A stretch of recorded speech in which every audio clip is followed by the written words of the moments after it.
What is up, everyone? Good evening and welcome to Roma Theory. Frank Kessie is Roma's new midfielder name, reported by Gianluca Di Marzio.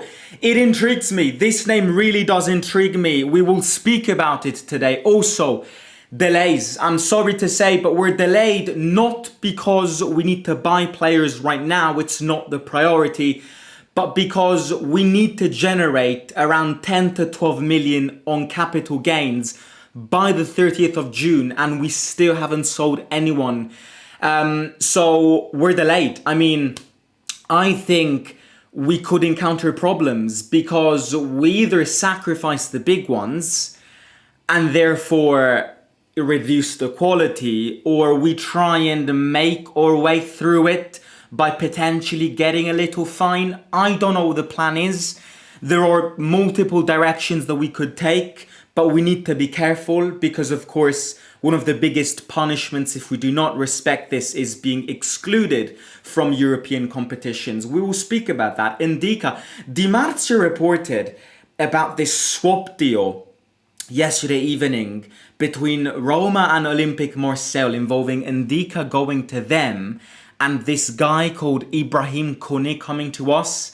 Luckily, this afternoon, Di Marzio reported that it's basically not going to happen because the values of the two players don't make sense. I mean, I'm not sure what Di Marzio was drinking yesterday evening, but it just never made sense. It would have been one of the most stupid things ever. I hope that it doesn't go through because, number one, I hope we keep Ndicka. Number two, if we sell Ndicka, we need money because he's worth more than probably what teams are willing to offer. A lot of things to go through today. How is everybody doing, first of all? If you've got any questions, pop them in the chat. I would like everyone here to hit the like button. I know I say this every time. Don't take for me, don't feel as if I'm too repetitive. But yeah, it just takes 2 seconds. As always, I say this. 100 likes would be great. So if you can hit the thumbs up, it would be amazing. And yeah, subscribe if you haven't already. And yeah, right. First of all, Kessie. I like this. People will go, no, he's past it. He went to Saudi. He's far away from his peak. Players who go to Saudi get transformed in a negative way and don't really want to come back to Europe. And if they do come back to Europe, they're not in the same level. He earns too much money. He would never downgrade in terms of those finances. Now, look, the financial side is correct. I mean, at Al Ahly, which is Ibanez's team in Saudi Arabia, he earns around 12 million a year. So to go from earning 12 million a year to probably earning around 3 million a year needs a financial sacrifice, which we know not many players are willing to take nowadays. So that's the first obstacle. But I think I disagree. I disagree on the he's past it. I thought he was older than this. Whenever Di Marzio said this, I went immediately on Google and searched up his age, and he's 28 years old. 28 years old, in my opinion, is the perfect age for the other midfielder that we need. Because he's not too young, but he's not too old. He knows the Serie A, he knows Gasperini, they've played together at Atalanta for one season. I would like this because, first of all, I've got this really good imagination of a Kone-Kessie duo being lethal. I mean, it would be a general blockade. It would be a good midfield duo. Look, it really would, because I think they are similar in a sense that they are very physical. But remember Kessie, you remember him because he played at Milan and he played at Atalanta. He's very offensive. He's much more offensive than Manu Kone. So this binomial, in my opinion, could work out very well. And look, adding on to that, he's a player that we know. A lot of players that go to Saudi, I agree, they kind of go to Saudi and mentally, psychologically get transformed in a negative way, that they lose motivation, they're all about the money. I agree. To some extent, I agree. In some cases, it is like that. But we've seen him before. He's not old. He's perfect age. And I just remember Kessie back in that Milan team when they won the league in 2021, or even at Atalanta, you know, that Kessie from Atalanta, which started the Atalanta rise. He was a phenomenal player. He was an absolute physical monster. And I would like this. I really would. I think, first of all, Massara knows him because, of course, they worked together at Milan. Whenever Massara constructed that team, which won the league title with Milan, Kessie was in that team. So Massara already knows him. And you add this, Gasperini already knows this. So I can understand the interest. I'm not sure if Kessie is willing to downgrade in terms of finances and in terms of salary. But I would definitely consider this. It's a good move in my opinion. He knows the manager, he knows the sporting director, he knows what the manager can expect from him, and most importantly, he knows what the manager asks from these players in training sessions and in games. So, yeah, I like this. I really do. I would, again, depending on I read this thing that if he wants to leave, and if he wants to push back to Europe, then there's this thing that he could do with the Saudi team, which could basically make him a free agent. I don't know how it would work. The only negative with Kessie is the fact that we've got the African Cup, AFCON, coming up this January. So, of course, the majority of African players that you buy are going to miss 1 month of football in January. And January football is important because it's the transition from the first half to the second half, post-Christmas, keeping the momentum going. So January is an important month of football for our season. African players have got AFCON in January. So that's the only negative I can think, to be honest. But I would love a Kessie Kone duo. And I rate it. And I would sign for it. Yes, I would. It's Ismail. He's worth 10 million max. We're speaking about the Kone guy. If Ndicka leaves, it would really sadden me because before he received a lot of interest from big clubs in Premier League, but turned them all down. Any news on Ndicka's health? What happened to Ndicka? It always hurts to see players sold that want to stay.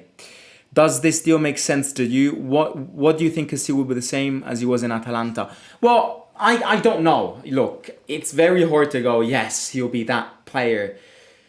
But, you know, he's a player that knows this league. There were players that come from the Saudi league, which don't know anything about our league, have never played in it, and are not competitive. I'll give you an example. Saud Abdulhamid. He's a player that we bought from the Saudi team. We never knew about him, never knew his name, never played in Italy, doesn't know what to expect. It's different. Signing a player from the Saudi teams, which you already know about, has played in your league, in my opinion, is a different thing. But we'll see what happens. I think right now, as I keep on saying, the priority is not buying players. We will not see any players being bought, at least within the next 10 days. You can mark my words on this. It is not the priority. Right now, we need to sell. And we need to sell because this is where I want to bring the live stream to. We're delayed. Lads and lasses, we're delayed. I mean, I'm sorry to break the positivity here. We are delayed. We've got 4 days to generate 12 million in capital gains. We need to sell somebody. You know, people go, I don't want to sell Ndicka, I don't want to sell Angelino. We need to sell somebody. I think Roma don't want to sell Ndicka. I've been told that Roma don't want to sell Ndicka. Roma want to sell 3 players. Roma want to generate their capital gain amount by selling 3 players. And those 3 players are Shomurodov, Paredes, and Angelino. I am almost convinced that Roma wants to sell these 3 players to avoid sacrificing Ndicka.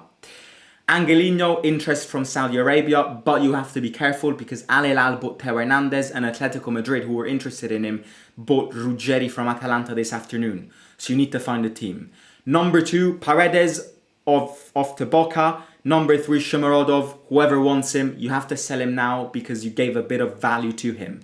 If you sell those 3 players, you can get past the fine, the capital gain thing. The problem here is that you've got 4 days to do this. And I am not believing in anyone who says that we are going to sell 3 players in 4 days. We're just not capable of doing this, even now that we've changed sporting director. So this is where I go. This not where I go. This is where Roma goes. I need to sell 3 players to generate 12 million in capital gain. If I can't do this, I'm selling Ndicka. That's the philosophy behind this. You know, selling Ndicka doesn't mean that Roma wants to sell him. Selling Ndicka only means that you were not able to sell anybody else to get that money from, so you sold Ndicka. And mathematically, it's easier to sell 1 player in 3 days than 3 players in 4 days. Sorry, it's easier to sell 1 player in 4 days than 3 players in 4 days. So this is where the chance of seeing Ndicka comes through. The other problem here is that I think everybody knows about our financial situation. And this, to be honest with you, this has been a problem around us for at least 3 years now. The reason as to why we're not able to sell players for the amount of money that we want is because everybody who enters in a negotiation with us knows that we need money and knows that we're so tight closed by financial fair play that they won't force anything on you, because they know that even if they don't offer the money that you want, you will need to sell. Which is again the reason why yesterday Di Marzio reported about this swap deal involving Ndicka going to Marseille and Ismail Kone coming to Roma. That's nonsense. If you need to sell a player to get money, just sell him. Don't enter in swap deals. If you swap players, you'll get less money. Which is why I don't think it will happen, as Di Marzio said. Aristan KZT, thank you very much for your super sticker. He says, oh yeah, it's a Shiba dog with a big smile on his face, tilting his head. I was like, yeah, it's the sticker. Yeah. Thank you, mate. Thank you very much. So that's the thing. Look, do I think we'll end up selling Ndicka? I just don't think we will be able to sell 3 players in 4 days. That's the only reason I'm saying yes, we will end up selling Ndicka. You know, that's the only thing. Because if we were able to sell 4 players in 3 days, 3 players in 4 days, then no. But I really doubt we are even able to sell 1 player in 4 days. So those players that you want to sell, I don't think we will have enough time. That's my only issue. And if that's the case, then yes, I think we will end up selling Ndicka. I know that Premier League clubs want him. I know that some Arsenal, Newcastle United have shown interest in him. And realistically speaking, how much we will get for him, first of all, I think Ndicka is worth 40 million. And I am not inflating that number. Como just bought Malik Thiaw from AC Milan for 25 million euros. If Thiaw from Milan is worth 25 million euros, Ndicka is at least 50. That's where the problem comes in. Clubs know that we need money. Clubs know that we need to sell, so you'll probably get the deal done around the 20-25 million. And that's the irritating part. Ndicka will not be worth the amount of money that we will sell him for if we do sell him. Because we won't. We're not in a position to say no to a 25 million offer, even if he's not worth that. Ndicka's not worth 25 million. Ndicka is a physical monster, has played every minute in the league this season. He's durable, he's consistent, he's not injury prone. That is what you want in modern football. Just for that, Ndicka's worth 50 million. Age, not counting age. Age is massively important. So he's worth 50 million, 40 million, 45, 50 million. He's worth that. I'm 100% convinced about that. But if we sell him, wait and see that we'll sell him for around 20-25 million. Because we don't have the balls to say no to a 25 million. It's not like we don't have the balls. We don't have the financial capabilities of saying no to it. So that's That's the issue right now, I guess. We're in this loop where we need money. We need money in 4 days, and if you don't reach that amount of capital gain value, then there will be repercussions. And I saw some people go, well, you know what? If it's just a €2 million fine, why the hell don't we just break the rules? Keep Ndicka, solidify your team, and just pay that 2 million. And that would be ideal. That would be absolutely ideal. It would be ideal to break the rules, not respect FFP. Sorry, I wasn't able to generate the money. I will pay the fine. 2 million fine. Ideal. Issue is, the fine isn't 2 million if it does come across. I think it's around 20 million, and there's a big difference in a 20 million fine and a 2 million fine, especially for your next transfer objectives. If you have to pay a 20 million fine, then it means that really Gasperini will get gobshite this transfer session. So the issue is there. I think if it's a 2 million fine, we would have broken the rules and we would have, not respected this FFP bullshit. But the issue is, I don't think it is a 2 million fine. Otherwise, everybody would break it. And you have to be careful, because if you don't respect it by a lot, then I think you can get excluded from Europe. And no way I'm signing for that. There is no way. And I'm going to say this now, no filters, not scared, hate me whatever you want, criticize me, you can all do that. I will say this now, there is no player in this team that I would keep in order to not play Europe one season. The badge is more important than the players. The objectives are more important than the players, and the chances of winning something are more important than the players. Really, I'm saying this, I'm swearing on my mum's name. There is no player in this team that I would keep for, like, a life-death situation. Somebody points a gun at me and says, you sell Svilor or you don't play Europa League next season. I'm selling Svilor. There is no way. There is no way. There is no way. No way.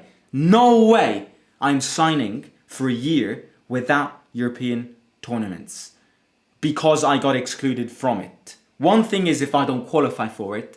Another thing is getting excluded. No. No player is worth that. No player is worth away tantrum, away days, European chills, European memories. No player is worth that. So there is no player that I would say no to in case there's the chance that we get excluded from Europe. But that's not the case. We're not going to get excluded from Europe. That's just my scenario. I care about European tournaments so much that there is no player that I would keep in order to not play Europe next season, if you get my point. But yeah, I mean, the issue here is that, I think the issue here is, they said you need to generate 12 million capital gain. If you get close to the 12 million, but not quite, so if you generate like 10, 11 million, but you just little off the 12 million, then I think they'll fine you. But, if you don't sell anyone and completely break the rules and completely ignore that 20 million thing, then not 20 million, like 12 million, then I think there's a chance that we get excluded from Europe. And no way I'm doing that. Ndicka can go if it means Europa League exclusion, absolutely. But yeah, look, we'll see what happens. I am expecting something to happen in these next 24, 48 hours. It's not like me expecting it. It needs to happen. Like in the next 24 to 48 hours, something needs to happen. And mind me when I say that I think one of the reasons why we're delayed in this capital gain thing, FFP thing, is because we changed sporting director so late. I said this whenever the announcement came through. The timing of that Gisolfi sacking made absolutely no sense. You literally threw 4 days of work in the bin. But that's when I say that the timings of decisions at this football club genuinely belong to a criminal novel. They are scary. The timings are ridiculous. I don't know who takes the decisions, but they are genuinely ridiculous. You had to sack Gisolfi in January, let alone this summer. And if you wanted to keep him until the end of the season, the day after our last game, you have to say goodbye.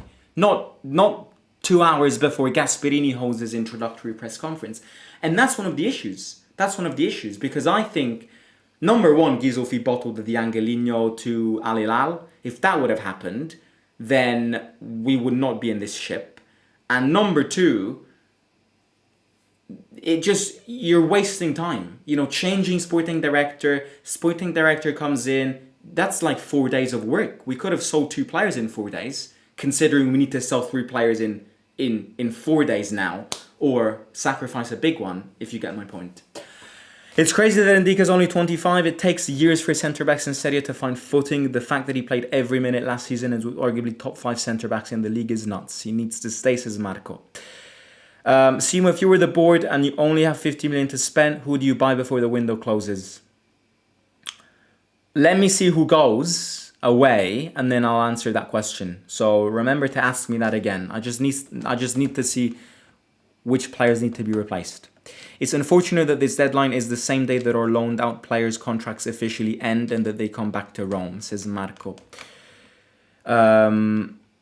Yeah, Al Nazor want Angelino indeed. Right, I'm going to catch you tomorrow. Hit the like, subscribe. 100 likes would be great. Let me know your thoughts on these situations. And yeah, hopefully something happens soon, I guess. Love you all. Good night. Simo out.